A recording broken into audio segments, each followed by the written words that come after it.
All right, this 1965 annual video was hard to choose because there are very few original unrestored 1965 Type 34s out there for some reason. The biggest reason is the upholstery. You can see here in the original picture here, they came with a cloth option or a vinyl option, and the majority of them came with this striped vinyl option, and very few of those have survived. So the cars have been restored mostly. We got really lucky. I think this choice is a fantastic one to represent the 65 era. This is a 1965 sea, sand, and pearl white original restored model with only 46,000 miles, 75,000 kilometers. It's owned and restored by Franck Boutier in Normandy, France, and it was built in March of 1965. It has the original Aero brown vinyl interior, not restored, and it was found in eastern France in 2000 with about 40,000 kilometers on it, which is only 27,000 miles. Franck drove it for about 8 years and then decided it was time for a full frame-off restoration, which he did over 4 years and finished in 2013. So this is a very, very high-quality restoration that was done to exacting original standards. I think you'll see that.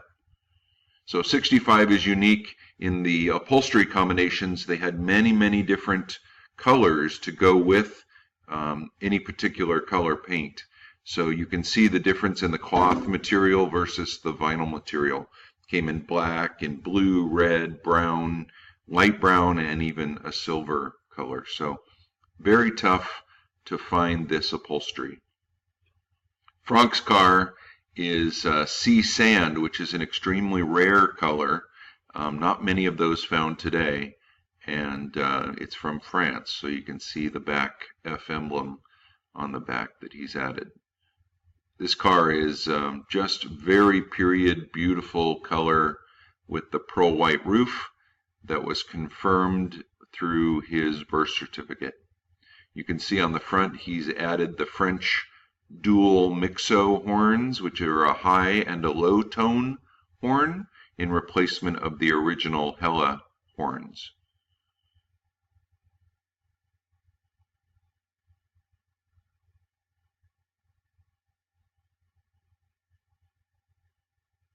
Here's a close-up of the horn set up on the front bumper. It's mounted to a bracket, which you can see in the reflection down here. It's a black bracket that mounts just underneath the horn and sits the horn up off of the bumper instead of installing it and drilling it into the bumper bracket. For those Type 34s that did not have the mixo horns, which were an option, the dual horns in 65 were mounted underneath the bumper here. You can see the dual horns mounted on frame horns underneath the bumper guard. This allowed for better horn noise, and it also allowed for a new cover plate to be installed with a seal to cover the hole.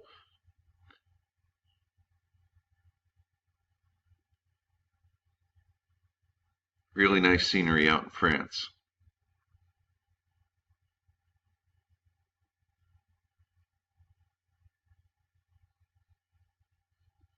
Now you can see the last of the Volkswagen 1500S emblem, which was last used in 65, and the dual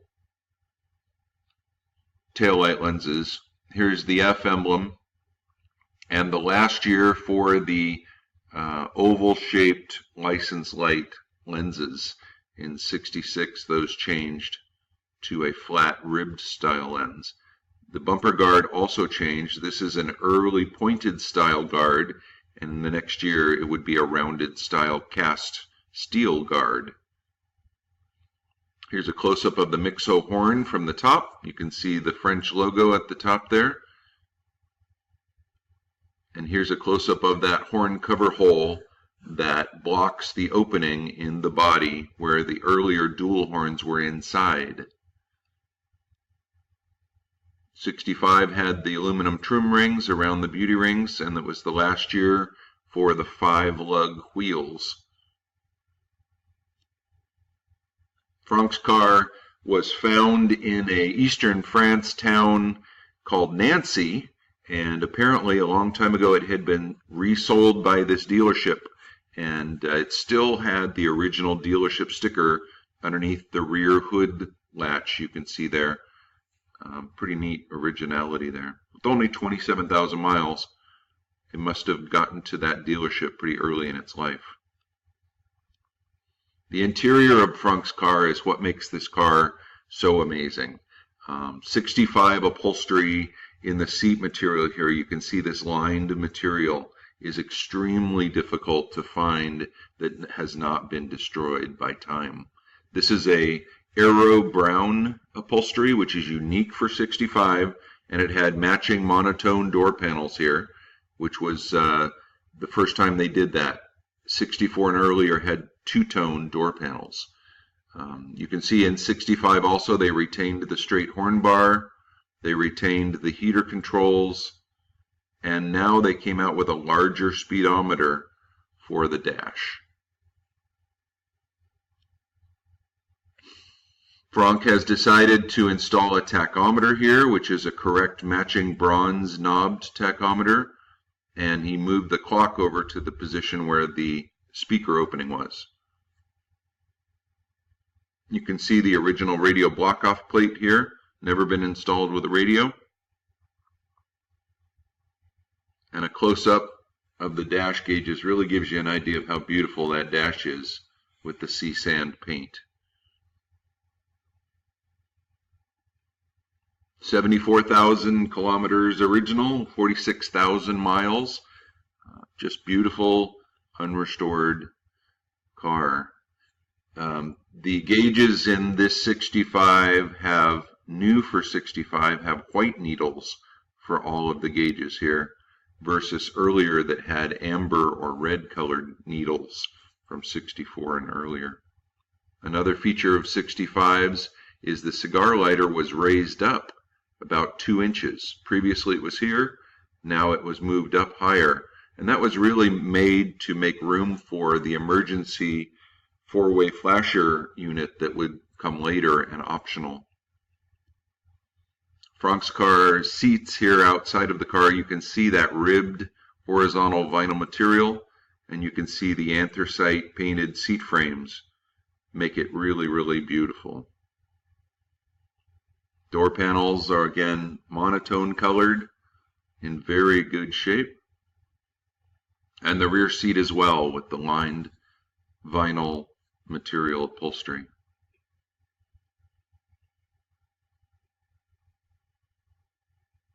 Quarter panels match the door panels. Underneath the rear seat gives you a really good idea of how well Franck was able to both preserve the original chassis as well as make it look as perfect as possible.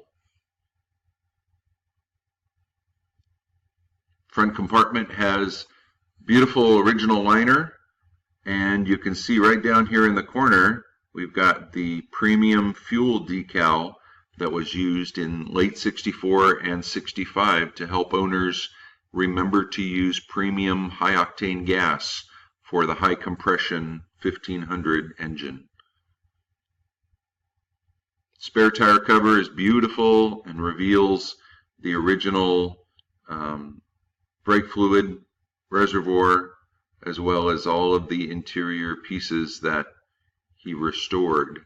So this is a French sold car originally, and so the French sold cars were given a special ID plate here in black that registered it as a Volkswagen France car, in addition to the German Volkswagen Germany production plate. Just incredibly detailed in this spare tire area here. One thing notice you can see is this drain tube that comes out of the front hood channel and comes down and clips into these two little clips here and plugs into a 90-degree plastic tube that then exits into the hole of the horn cover.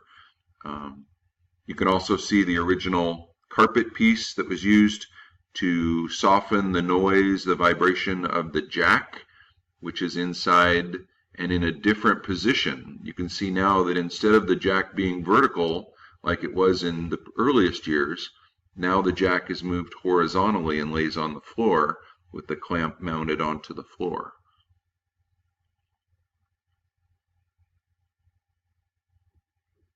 The rear compartment of the C-Sand car is just as beautiful as the rest of it, of course. And you can see in 1965 they changed the oil dipstick knob to have the VW logo on the bottom and the text on the top. Previous to that, the text was down here in the bottom, and apparently it made it hard to see for service station people checking the oil. The engine bay of his 65 is all original restored. You can see the two-piece fuel pump cap, and you can see now in 65 they used a clip-on fan shroud cover for the fan belt cover, and this is the last, 66 would have been the last year for the coil in this position, but you can see the spring to keep the oil breather from kinking up. Another view of the engine there. Really, really beautiful, restored 1965 Type 34 from France.